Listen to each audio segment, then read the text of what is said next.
Admiral Jiwoo stood on the command deck of Earth's largest space station, watching the celebration below.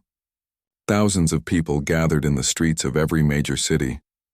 Flags waved, children laughed, musicians played songs of hope and unity.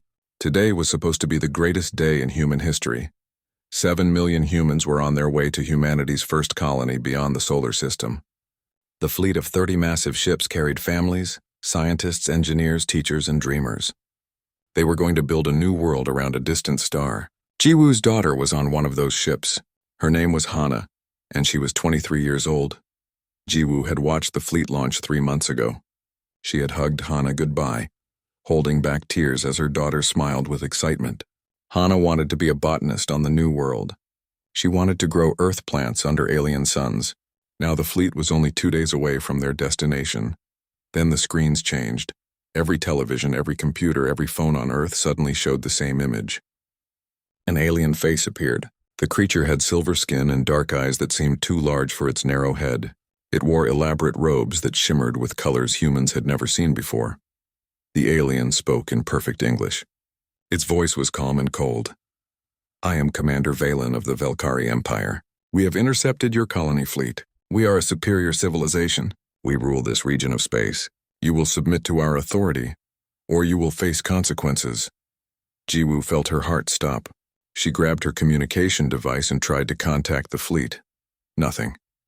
The Velkari had blocked all signals. On Earth, President Jae-hoon was rushed into an emergency meeting. Military advisors, scientists, and diplomats crowded into the room. Everyone was shouting questions. No one had answers. Humanity had never met aliens before. They did not know what to expect. Diplomat Min-ji was at the United Nations when the broadcast began. She watched as representatives from every nation stared at the screens in shock. Some people prayed. Others wept. Everyone felt helpless. The alien fleet was light years away. Earth had no ships that could reach them in time. Commander Valen gave humanity 1 hour to respond. The message was simple.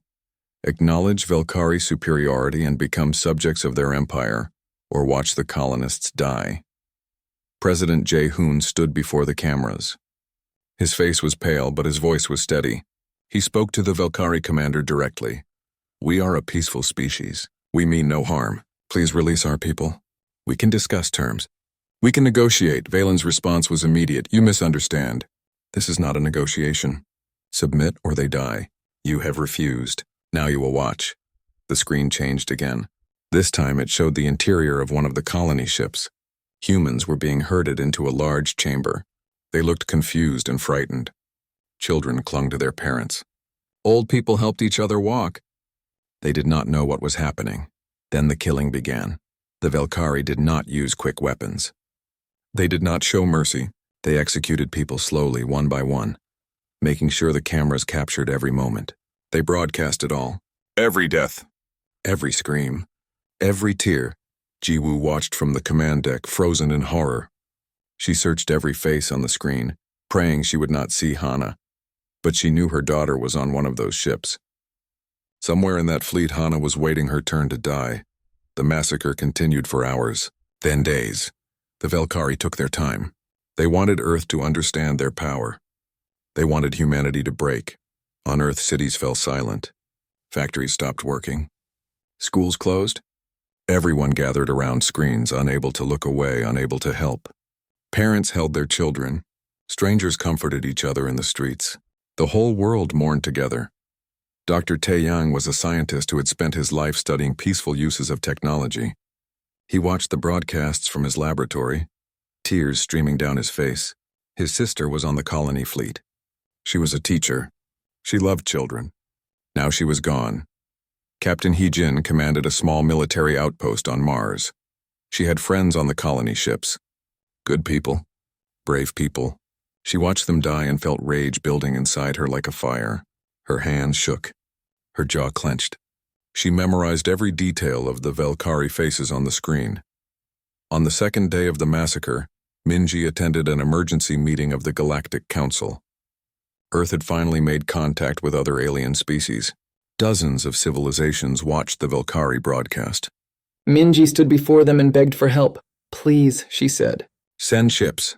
Send weapons. Send anything. Help us save our people.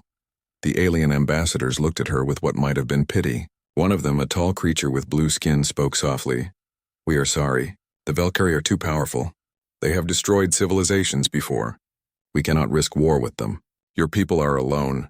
Minji stared at them in disbelief. These advanced species with their mighty fleets and ancient wisdom would do nothing. They would watch 7 million humans die and offer only sympathy. On the third day, Jiwoo saw her daughter on the screen. Hana stood in line with hundreds of other colonists. She looked thin and exhausted. Her hands were bound. A Valkyrie soldier pushed her forward. The camera focused on her face. Hana looked directly at the camera. She knew her mother was watching. She did not cry. She did not beg. She stood straight and spoke clearly. Mom, I love you. Tell everyone at home that we are not afraid. Tell them to remember us. Tell them to be strong. Then the Valkyrie killed her. Jiwoo did not scream. She did not collapse. She stood perfectly still, watching the screen until it went dark. Something inside her changed in that moment. The grief would come later. Right now, there was only cold, perfect clarity. The massacre lasted 72 hours. When it ended, 7 million humans were dead. The Valkyrie broadcast one final message. Commander Valen appeared on screen again, looking as calm as before. This is what happens to those who do not submit. Consider this a lesson. Acknowledge our authority, or your species will follow your colonists into extinction. You have 1 week to respond. The screens went black. Earth was silent. In every city, in every home, people sat in darkness and grief. There was no panic, no riots, no chaos, just crushing absolute sorrow. That night, President Jae-hoon addressed the world. He stood alone in a dark room lit by a single light. His face showed every year of his age. When he spoke, his voice was quiet but clear. My fellow humans, we have witnessed an evil beyond comprehension. 7 million of our brothers and sisters are gone. They were murdered in cold blood while the galaxy watched and did nothing. The Valkyrie demand our submission. They believe we will break. They believe we will surrender out of fear. He paused, and when he continued, his voice was harder. They are wrong. We will not submit. We will not surrender. We will not forget. The Valkyrie Empire believes they have taught us a lesson. They have. They have taught us that the universe is not kind. They have taught us that justice must be taken, not asked for. They have taught us what we are capable of when pushed beyond our limits. Jae-hoon looked directly into the camera. To the Valkyrie Empire. You wanted to make an example of us. You wanted to show your power. You have succeeded. We have seen what you are. Now you will see what we are. This is not a threat. This is not a promise. This is a simple statement of fact. The Valkyrie Empire will cease to exist. Your species will be erased from the universe. You killed 7 million of us. We will make sure not a single one of you survives to threaten anyone else ever again. He turned and walked away from the camera. The broadcast ended. In the command center, Jiwoo received new orders. She was now in charge of Earth's entire military. Her mission was simple: find a way to destroy the Valkyrie. All of them. Every single one she accepted without hesitation. She thought of Hana's final words. Be strong, she would be. She would be stronger than the Valkyrie could imagine. Across Earth, humans made the same decision. There would be no surrender, no negotiation, no mercy. The Valkyrie had shown humanity the worst of the universe. Now humanity would show them something the galaxy had never seen before. The age of innocence was over. The age of vengeance had begun. 3 days after President Jae-hoon's declaration, every satellite stopped transmitting. Every communication channel closed. Every diplomatic office shut down. The whole planet became silent. If aliens tried to contact Earth, they heard nothing. If they tried to spy on human activities, they saw nothing. It was as if humanity had vanished. Inside Earth, everything changed. Admiral Jiwoo stood in a massive underground facility built beneath the Swiss mountains. The room stretched for miles, filled with thousands of scientists and engineers working at computer stations. Guards stood at every entrance. No one entered or left without her permission. This was the war room. Every major nation had contributed their best minds to this place. The rules were simple. Find a way to destroy the Valkyrie completely or keep working until you did. Dr. Tae-yang led the weapons division. Before the massacre, he had spent 20 years developing clean energy technology.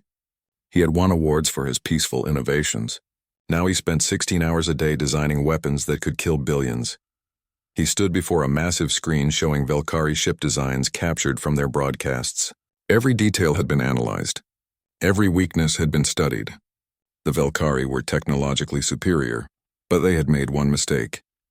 They had shown humanity what their ships looked like. Their shields use a rotating frequency, Tae-Yang explained to his team. We can match it. But we need faster computers. Much faster. A young woman named Yuna raised her hand. She was only 24, the youngest scientist in the facility. She had been working on quantum computer theory before the war. What if we do not match their frequency? Yuna suggested. What if we skip it entirely?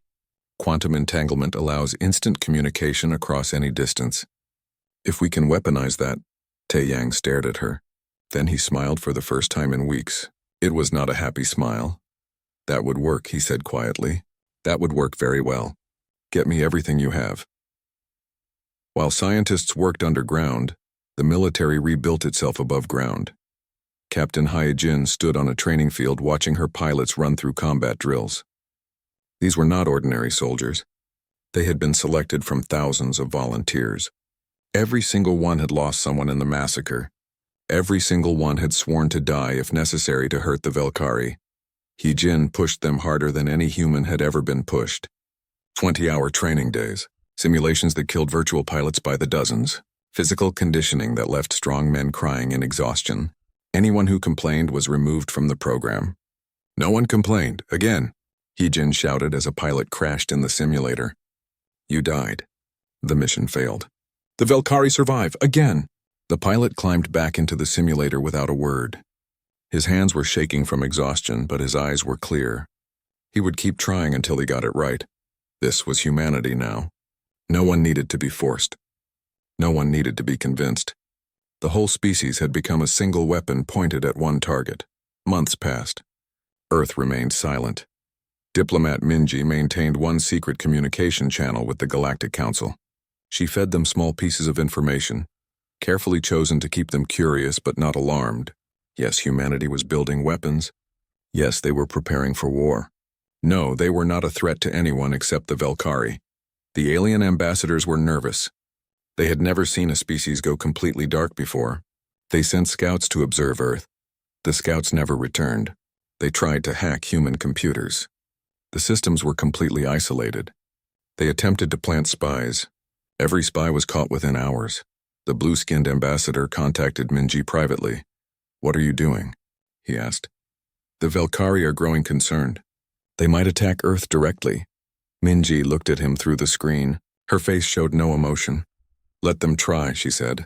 Please let them come to us. It would save us the trouble of going to them. The ambassador went pale. He understood then that humanity had become something new, something dangerous. The Velkari did try to probe Earth's defenses. They sent 3 scout ships to the edge of the solar system. The ships were supposed to gather information and return. The ships vanished. No explosions, no debris, no signals. They simply stopped existing. The Velkari sent more scouts. Same result.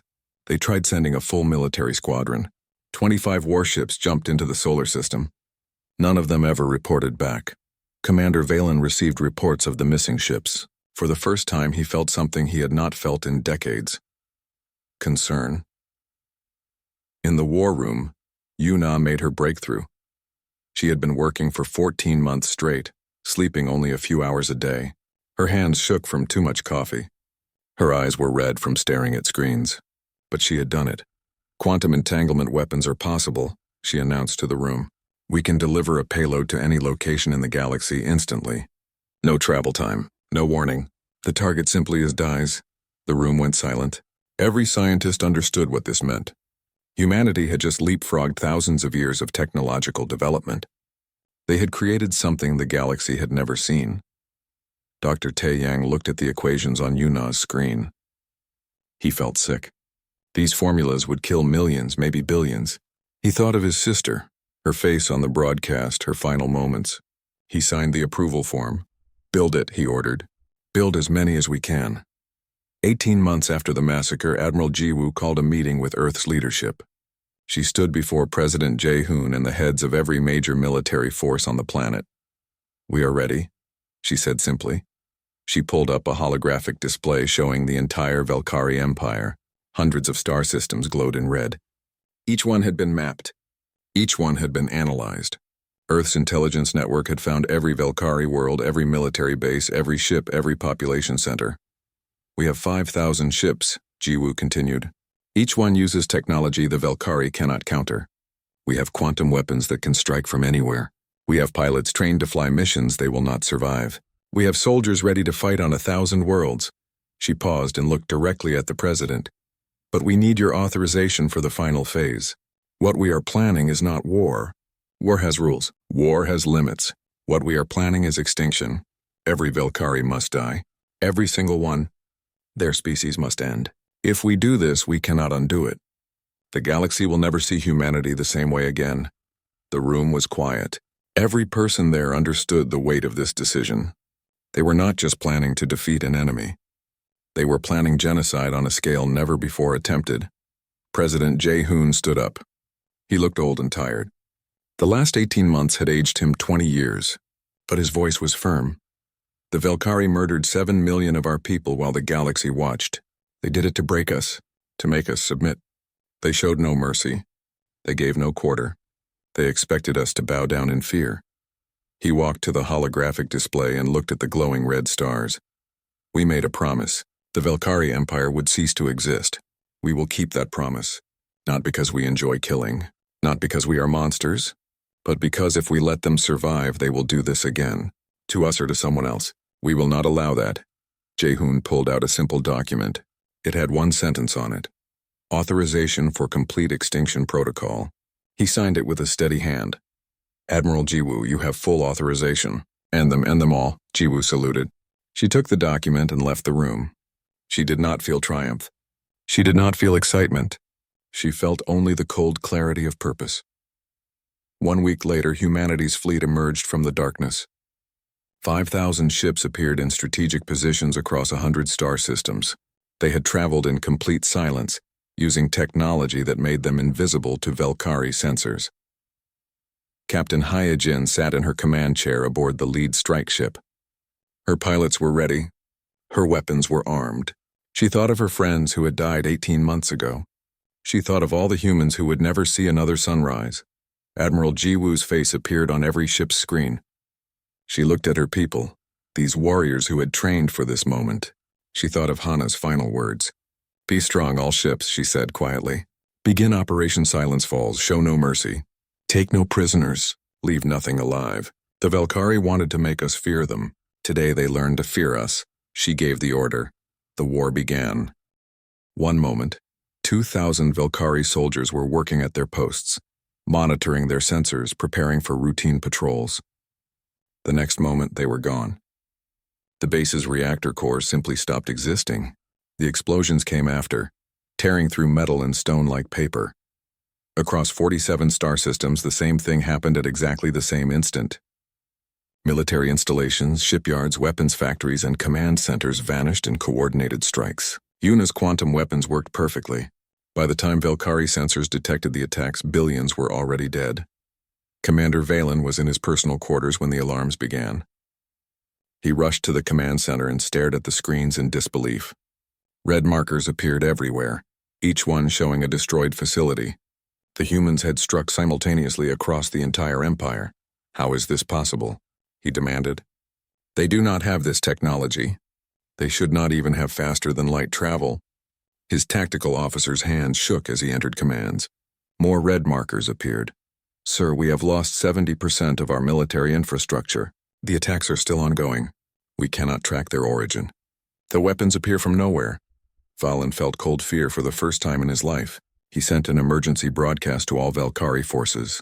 This is High Command. We are under attack by human forces. All ships return to defensive positions immediately. Prepare for... The communication tower exploded before he could finish. Captain Hyojin's strike team materialized inside a Velkari command ship. They had used experimental phase shift technology to bypass the shields entirely. One moment, the Velkari officers were alone in their secure room. The next moment, 20 armed humans stood among them. The fight was short and brutal. Velkari weapons were designed for long-range space combat. Human weapons were designed for killing at close range. In 90 seconds, every Velkari in the room was dead. Hyjin's team connected to the ship's computer system and began downloading everything. Data secured, one of her soldiers reported. We have their complete communication network, fleet positions, and civilian population centers. Hyjin nodded. She thought about the people who died on the colony ships. She felt no guilt about what she was doing. This was justice. Plant the charges, she ordered. We leave in 30 seconds. The team vanished the same way they arrived. 3 seconds later, the command ship exploded from the inside. The Velkari fleet tried to organize a defense. Warships gathered in formation ready to fight, but they had no targets. Human ships appeared on sensors for only seconds before vanishing again.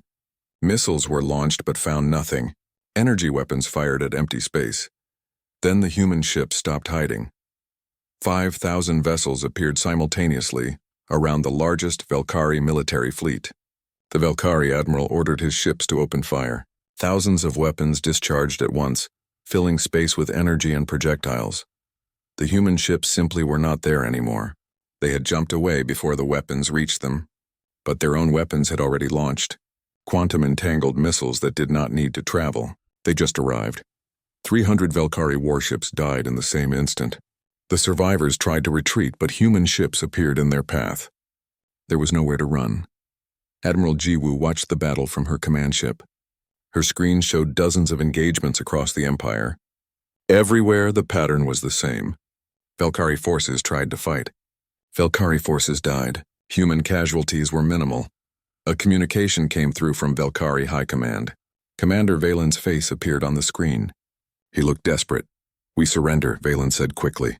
The Velkari Empire offers unconditional surrender. We will accept any terms. Please stop the attacks. Jiwoo looked at him. This was the creature who had broadcast the massacre. This was the voice that had demanded humanity submit. She remembered watching Hana die while this thing smiled. She reached over and closed the communication without saying a word. Surrender was not an option they would be given. Continue the operation, she ordered her fleet. All targets must be eliminated. The first day of the war ended with the Velkari military reduced to 30% of its original strength. Their production capacity was destroyed. Their communication network was in chaos. They had no idea how to fight an enemy that could strike from anywhere instantly. In the war room on Earth, Dr. Tae Yang watched the casualty numbers scroll across his screen. 10 billion Velkari dead in the first 24 hours. His weapons had killed 10 billion sentient beings. He stared at the numbers and felt nothing. He thought he should feel something. Horror, guilt, shame. But there was only emptiness. His assistant, a young engineer, stood beside him with tears running down her face. We are killing so many, she whispered. What have we become? Tae Yang turned to her. His voice was flat. We have become what was necessary. The Velkari killed 7 million of us slowly, making sure we suffered. We are killing billions of them quickly. That is the only mercy we will show. The Galactic Council held an emergency session. Ambassadors from hundreds of species watched the destruction of the Velkari Empire in real time. Some were shocked. Some were horrified. All were terrified. The blue-skinned ambassador who had spoken to Minji stood to address the council. The humans must be stopped, he said. They are committing genocide. We told them we could not help them against the Velkari. Now we must help the Velkari against them. Minji stood up in the chamber. Every eye turned to her. She walked calmly to the central podium and activated the main display screen. The screen showed the original broadcast. 7 million humans being executed one by one. Children crying. Parents begging. The Velkari showing no mercy at all. You all watched this, Minji said quietly. Every species in this room saw what the Velkari did. We asked for help. You refused. You said the Velkari were too powerful. You said you could not risk war with them. You left us alone. She turned to face the assembled ambassadors. Now the Velkari are not too powerful. Now you want to help them. Now you care about genocide. Where was this concern when humans were dying? Where was this moral outrage when we begged you for aid? The chamber was silent. Any species that interferes with human operations against the Velkari will be considered an enemy of Earth, Minji continued. We do not want war with you, but we will not stop what we started. The Velkari Empire will end. This was decided the moment they broadcast our people dying for your entertainment. She walked out of the chamber. No one tried to stop her. On the second day of the war, Colonel Sung-ho led ground forces to several Velkari military academies. These were training centers where young Velkari learned to become soldiers. Sung-ho's orders were clear: no survivors. His soldiers moved through the buildings methodically. The young Velkari tried to fight, but they were students facing battle-hardened veterans. It was not a fight. It was an execution. Sung-ho found the academy's commander cowering in his office. The Velkari officer begged for his life. "I am not a soldier anymore," the officer pleaded. "I am a teacher. These are just students. Please show mercy." Sung-ho thought of his unit, the men and women who had died in the initial Velkari attack 18 months ago. Good people, friends. They had not been shown mercy. "You taught them to become soldiers," Sung-ho said. "You taught them to kill. You are part of the military machine that murdered our people. There is no mercy for you." He pulled the trigger. By the end of the third day, the Velkari military had effectively ceased to exist as a fighting force. Scattered ships remained, hiding in remote systems. Small bases continued to operate in isolated locations. But as an organized military power, they were finished. The Velkari civilian government sent a desperate message to Earth. They offered complete surrender. They offered reparations. They offered to dismantle their entire military permanently. They begged for peace. President Jae-hoon read the message. Then he deleted it. Peace was not something the Velkari would receive. Admiral Ji-woo addressed her fleet for the second time. "Phase 1 is complete," she announced. "The Velkari military is destroyed. Phase 2 begins now. All industrial capacity must be eliminated. Every factory, every shipyard, every resource extraction facility. Leave nothing that could rebuild their civilization." She paused and her voice became harder. "We are not fighting a war. We are erasing a species. This will not be quick. This will not be easy. But it will be complete. The galaxy will remember what happens when someone attacks humanity. They will remember the Velkari, and they will remember that we do not forgive."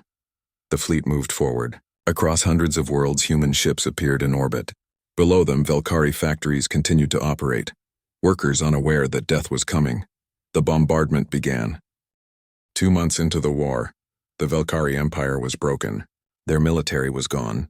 Their factories were rubble. Their ships floated as debris in empty space. But humanity did not stop. Phase 3 began. The elimination of civilian populations. Admiral Ji-woo stood in her command center looking at updated intelligence reports. Her officers had located every Velkari population center. Cities, towns, villages, even remote settlements. The computer had calculated exactly how many Velkari remained alive. 240 billion. She gave the order to proceed. Human ships moved to Velkari civilian worlds. These planets had no defenses, no weapons, just ordinary people trying to survive. They watched human vessels appear in their skies and knew they were going to die. Captain Hyojin received orders to attack a world designated as Velkari Colony 7. Intelligence reports showed the planet was home to 15 million civilians. Most were farmers. There were schools, hospitals, homes where families lived. Hyojin had never questioned an order before. But she hesitated now. Her weapons officer waited for her command. "Captain?" the officer asked quietly. "Your orders?" Hyojin thought of her friends who died on the colony ships. They had been civilians too. Teachers, doctors, farmers. The Velkari had shown them no mercy. "Fire all weapons," she ordered. Her voice was steady. The bombardment lasted 6 hours. When it ended, nothing lived on the planet's surface. 15 million Velkari were gone. That night, 3 of Hyojin's crew members killed themselves. They left notes saying they could not live with what they had done. Hyojin read the notes and felt nothing. Maybe she was already dead inside. On Earth, the first real protests began. Thousands of people gathered in major cities demanding that the government stop the killing. They held signs that read, "No more death and we are better than this." But they were vastly outnumbered by counter-protesters. Millions of people, many wearing pictures of loved ones lost in the massacre, stood in opposition. They held their own signs. "Remember the 7 million and justice has no limits." Violence almost broke out between the groups. Police separated them. The anti-war protesters were escorted away for their own safety. The majority of humanity supported continuing the war until every Velkari was dead. The Galactic Council attempted to intervene. A coalition of 30 species sent their combined fleets to blockade human forces. They hoped to stop the killing through military pressure. The blockade lasted 40 minutes. Human ships appeared around the alien fleet. The coalition forces opened fire first, thinking they had the advantage of numbers. 3,000 alien warships against 500 human vessels. The battle was not even close. Human weapons destroyed alien ships faster than the aliens could track them. The coalition fleet tried to retreat. Human forces let them go, but not before destroying half their ships. The surviving alien commanders returned to the Galactic Council with a message. Humanity had become militarily unbeatable. Any species that interfered would face the same fate as the Velkari. Diplomat Minji was recalled from the Galactic Council. She returned to Earth and met with President Jae-hoon privately. "The galaxy is terrified of us," she reported. "They see what we are doing to the Velkari. They believe we have gone insane. They think we will turn on other species next." Jae-hoon looked older than ever. He had not slept properly in months. "Let them be terrified," he said quietly. "Let every species in the universe know what happens when you attack humanity. Maybe the next empire that thinks about committing genocide will remember the Velkari and choose differently." Dr. Tae Yang worked in his laboratory, developing new weapons even though the war was already won. He had created devices that could ignite planetary atmospheres, destabilize planet cores, and release viruses designed specifically for Velkari biology. His hands shook as he worked. He took pills to stay awake. He took different pills to sleep. He drank to forget what he was doing. Nothing helped. The weapons kept getting more terrible, and he kept building them. A young scientist approached him one day, asking why they needed these new weapons when the Velkari were already defeated. "Because we need to be thorough," Tae-yang explained. "Some Velkari might survive in hidden colonies. Some might escape to distant systems. These weapons ensure that no matter where they hide, we can reach them." The young scientist looked disturbed. Tae-yang understood. He was disturbed too. But the work continued. Yuna made a discovery that changed everything. She found evidence that the Velkari had created genetic archives distributed across the galaxy. These archives contained complete Velkari DNA samples preserved in secret locations. Even if every living Velkari died, their species could theoretically be recreated from these archives. She brought this information to Admiral Jiwoo. "We must find and destroy every archive," Yuna said. "Otherwise our mission is incomplete." Jiwoo assigned 100 ships to hunt down the archives. It took 3 weeks, but they found them all. Space stations hidden in nebulas, bunkers buried on dead worlds, satellites drifting in empty space. Every single archive was located and destroyed. Now there would be no resurrection, no second chance. The Velkari would be truly extinct. Colonel Sung-ho led a raid on what intelligence identified as a Velkari nursery world. The planet was home to only children and their caretakers. No military. No industry. Just young Velkari being raised in safety. Sung-ho's soldiers landed and moved through the facilities. The young Velkari looked at them with large, frightened eyes. They did not understand what was happening. The caretakers tried to shield them with their own bodies. Sung-ho gave the order. His soldiers carried it out. When they left, the world was silent. On the transport back to the fleet, Sung-ho sat alone. He stared at his hands. They were clean, but he could not stop seeing blood. He thought about the line between justice and murder. He wondered which side he was on. He wondered if there was even a difference anymore. 4 months into the war, human intelligence located the last major Velkari population. A fortress world called Velkros Prime, home to approximately 2 million survivors. It was heavily fortified, built to withstand any attack. The Velkari there had no illusions about their fate. They knew humanity was coming. They prepared to make a final stand. Admiral Jiwoo, Dr. Tae-yang, and Captain Hyejin held a private meeting to discuss the final assault. They sat in a conference room on Jiwoo's flagship. 3 people who had helped kill billions, this is the last of them. Jiwoo said, 2 million Velkari. Most are civilians who fled there seeking protection. If we attack, we will lose ships. We will lose people. Our forces are tired. We could stop here and let them live in isolation. Hyejin shook her head. If we stop, we failed. The mission was extinction. 2 million survivors means we left the job unfinished. How can we justify stopping when we are so close? Tae-yang spoke quietly. Can we justify continuing? We set out to prevent the Velkari from ever threatening anyone again. That goal is accomplished. Their military is destroyed. Their empire is rubble. 2 million survivors on one world cannot threaten the galaxy. Are we killing them for revenge or for safety? Jiwoo thought of Hana, her beautiful daughter who wanted to grow plants under alien suns. She thought of 7 million humans who died for no reason except Velkari cruelty. We promised extinction, Jiwoo said. We told them there would be no survivors. If we break that promise, what did all of this mean? What did everyone die for? They sat in silence. No one had a good answer. No one could justify it, but no one could walk away either. The momentum of vengeance was too strong to stop. President Jae-hoon received the request for final authorization. He sat alone in his office, holding a pen over the document. One signature would end the Velkari species forever. Every man, woman, and child. Erasure from existence. He thought about what history would say about this decision. He thought about whether future humans would see him as a monster. He thought about the 7 million who died because the Velkari wanted to make an example of humanity. He signed the authorization. His hand was steady. The order went out to the fleet. Prepare for final assault on Velkros Prime. No prisoners, no mercy. Complete extinction. Human forces gathered around the fortress world. Thousands of ships. Hundreds of thousands of soldiers. Weapons that could crack planets.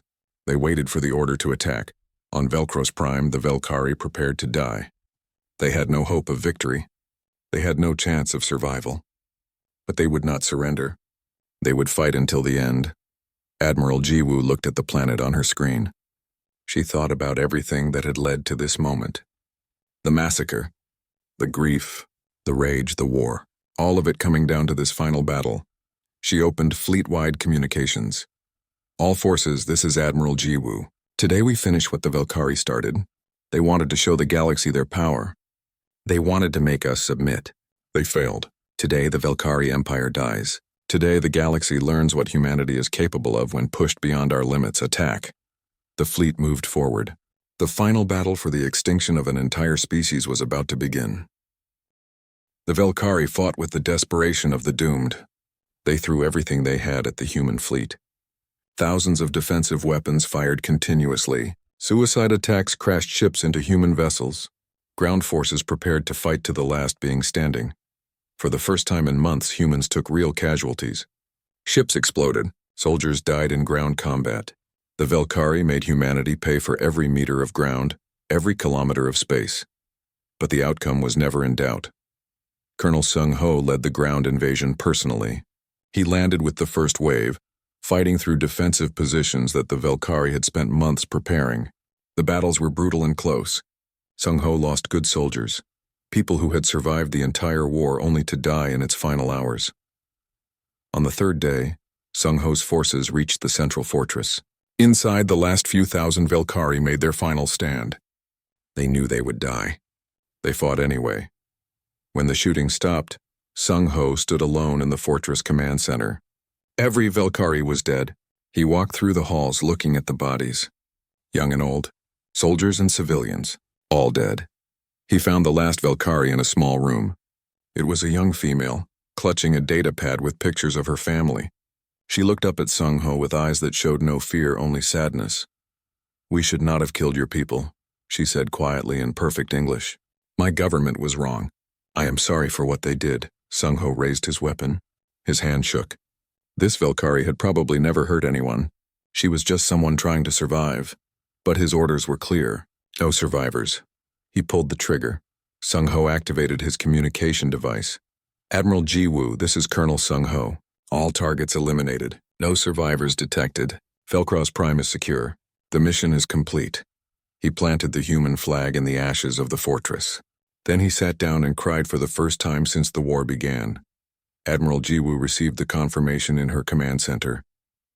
She closed her eyes and took a long, deep breath. It was over. The Velkari Empire was extinct. Every single member of their species was dead. She opened fleet communications. "All human forces, this is Admiral Jiwoo. Operation is complete. The Velkari species has been eliminated. You may stand down. Return to your ships. The war is over." Across hundreds of ships, soldiers and crew members heard the announcement. Some cheered. Some cried. Most simply sat in silence, too exhausted to feel anything. On Earth, the announcement was broadcast to the entire planet. Cities did not erupt in celebration. There were no parades, no parties. People gathered in streets and stood together in silence. They had won, but the victory felt hollow. 7 million humans were still dead. Billions of Velkari were now dead too. President Jae-hoon addressed humanity one last time. My fellow humans, today the Velkari Empire has ceased to exist. Their species is extinct. We made a promise and we kept it. This was not done out of hatred. This was done because we could not allow such cruelty to go unpunished. We could not let them threaten anyone else ever again. He paused, looking older than ever. We did terrible things to achieve this. We became something we never wanted to be. History will judge whether our actions were justified. But know this, we will never forget what we are capable of. We will carry this burden forever, and we will make sure that no species ever has reason to fear us, unless they give us reason to fear them first. Dr. Tai Yang watched the president's speech from his laboratory. When it ended, he began destroying his research. Every file, every blueprint, every equation that could recreate his weapons of extinction. He burned physical documents and wiped digital files beyond recovery. It took him 3 days to erase everything. He knew others could potentially recreate the weapons, but he would not make it easy. The knowledge would die with him if he could help it. When he finished, he sat in his empty lab and wondered what he would do with the rest of his life. He had spent 2 years building weapons. Now there was nothing left to build. Captain Hee-jin returned to Earth as a hero. She was awarded humanity's highest military honor for her service. At the ceremony, the president personally placed the medal around her neck. Crowds cheered. Cameras flashed. Hee-jin accepted the medal with a salute. That night, she put it in a small box and never looked at it again. She could not bear to see it. Every time she closed her eyes, she saw the faces of the people she had killed, soldiers, civilians, children. They haunted her dreams. She requested transfer to a quiet research station on Mars. No one questioned her decision. Yuna became famous as the youngest scientist to contribute to a major military program.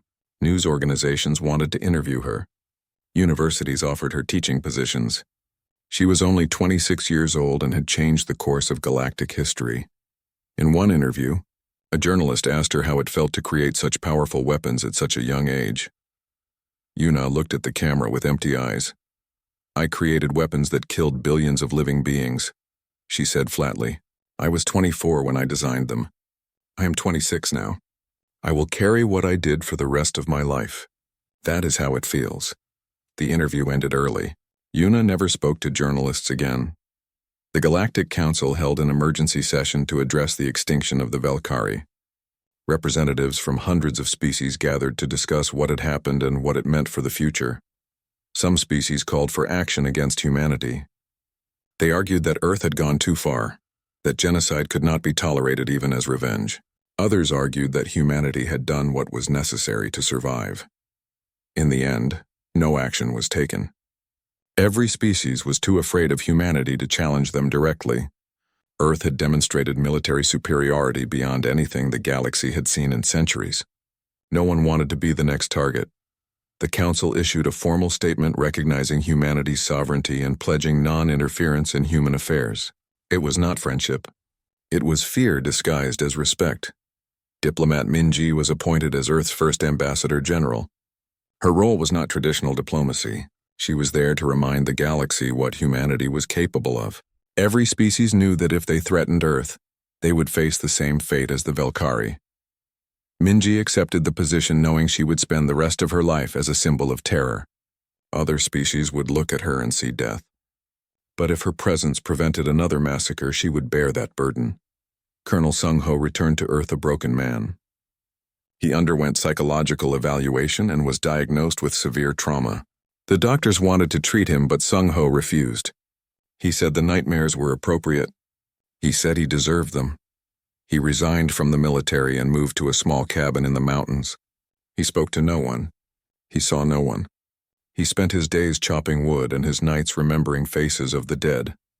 President Jae-hoon did not seek re-election. He stepped down from office 6 months after the war ended. In his farewell address, he did not speak of victory or accomplishment. He spoke only of loss and the weight of decisions that could never be undone. He spent his final days visiting memorials to the 7 million humans who died in the massacre. He read their names. He looked at their faces. He carried the guilt of what he had ordered until the day he died 3 years later. Earth built a monument called the Remembrance. It was a massive structure in Geneva, visible from space. The names of all 7 million massacre victims were carved into black stone. Every name, every face, every life lost. Below the human names, in smaller script, were the names of every Valkyrie killed in the war. 243,800,000,000. The list went on for kilometers. It took years to complete. Admiral Jiwoo visited the Remembrance on the anniversary of the massacre. She walked slowly along the walls, reading names. She found Hana's name carved into the stone and placed flowers beneath it. Then she walked to the Valkyrie section and stood there for hours. She read names. So many names. Beings who had lived and loved and dreamed, all gone because of decisions she had made. She did not apologize to them. She did not regret her choices. But she made sure to remember. That was all she could offer. 50 years passed. The veterans of the war were old now. Most had never spoken publicly about what they did. They carried their memories in silence, teaching younger generations through quiet example rather than proud stories. Humanity had become the unofficial peacekeepers of the galaxy. When conflicts arose between species, they asked Earth to mediate. Not because humans were wise or just, but because everyone feared what would happen if they refused human involvement. No species committed genocide anymore. The memory of the Valkyrie was too fresh. The fear of human response was too real. In a dark way, the extinction had brought stability to the galaxy. A young human student visited the Remembrance as part of a school trip. She walked along the walls of names trying to comprehend the numbers. 7 million humans, 243 billion Valkyrie. The scale was impossible to understand. She asked her teacher a question: were we right to do this? Was killing so many worth it? The teacher, herself a veteran who had served in the war, looked at the walls of names for a long time before answering. I do not know if we were right. I know we felt we had no choice. I know we did what we thought was necessary, and I know we will never forget the cost. That is why we built this memorial, not to celebrate what we did, but to remember it, to make sure future